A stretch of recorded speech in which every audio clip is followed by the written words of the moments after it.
Donc, bonjour, biologiste 11e année.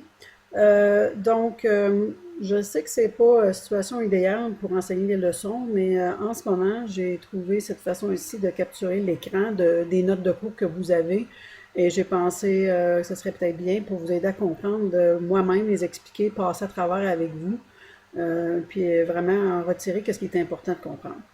Donc, avant le fameux shutdown de l'école puis le congé, nous avions terminé le chapitre sur les enzymes et aussi le chapitre sur la photosynthèse. Donc, on avait complété ça. Vous devriez donc avoir complété tous les travaux qu'il y avait à faire avec ça. Ça va revenir aussi sur la revue, puis vous allez peut-être avoir éventuellement une petite évaluation à compléter pour ce chapitre-là, qui va contenir aussi cette section ici sur la respiration cellulaire. Donc, je vous ai envoyé les notes de cours aussi, là, pour que vous puissiez les avoir dans vos choses.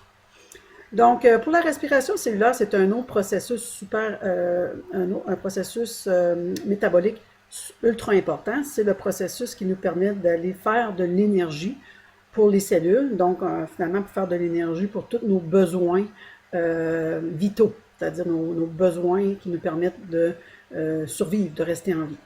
Il y a plein de choses qui ont besoin de l'énergie et c'est la respiration cellulaire qui nous permet de faire cette énergie-là en dégradant des molécules de glucose puis en allant libérer l'énergie qui est dedans en fabriquant de l'ATP.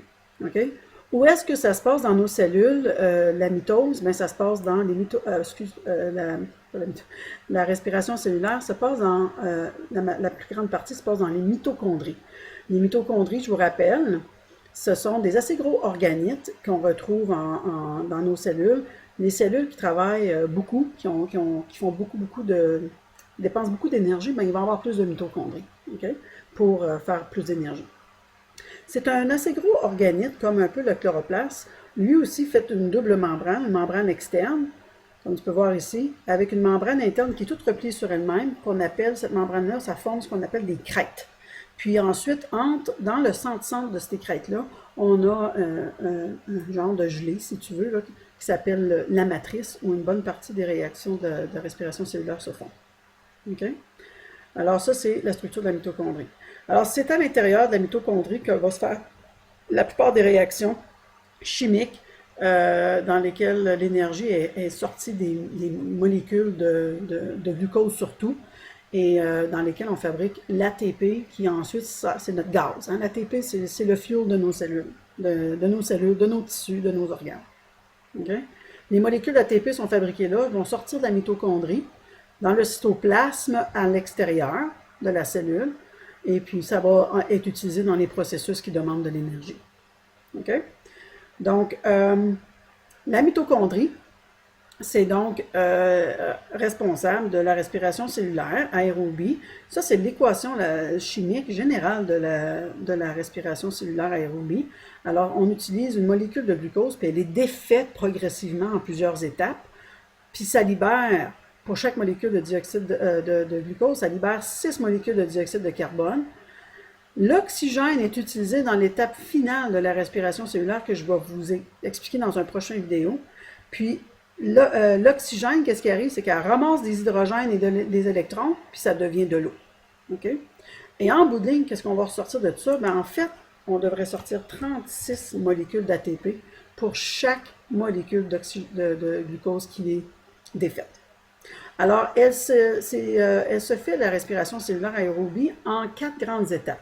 La première étape, c'est la glycolyse, qui se fait dans le cytoplasme de la cellule, donc même pas dans la mitochondrie. Ensuite, les produits de la glycolyse vont rentrer dans la mitochondrie et subir 3 grandes autres étapes. L'étape de transition, le cycle de Krebs, et finalement, la chimie-osmose, qui est aussi nommée la chaîne de transport d'électrons. Et on va étudier ça au prochain cours, dans une prochaine leçon. Donc, à ce point-ci, vous devriez avoir fait les questions 1 à 3, être capable de comparer le chloroplaste à la mitochondrie, être capable de me donner l'équation générale de la respiration cellulaire qui est ici, et aussi de comprendre que les mitochondries, le nombre de mitochondries varie d'une cellule à l'autre, puis les cellules qui font beaucoup d'énergie, ou ont une grande demande d'énergie, comme des cellules nerveuses, des cellules musculaires, vont, eux autres, avoir besoin d'avoir beaucoup de mitochondries, parce qu'elles travaillent fort. comparativement à des cellules qui sont juste là pour faire des barrières, par exemple, comme une cellule de gras.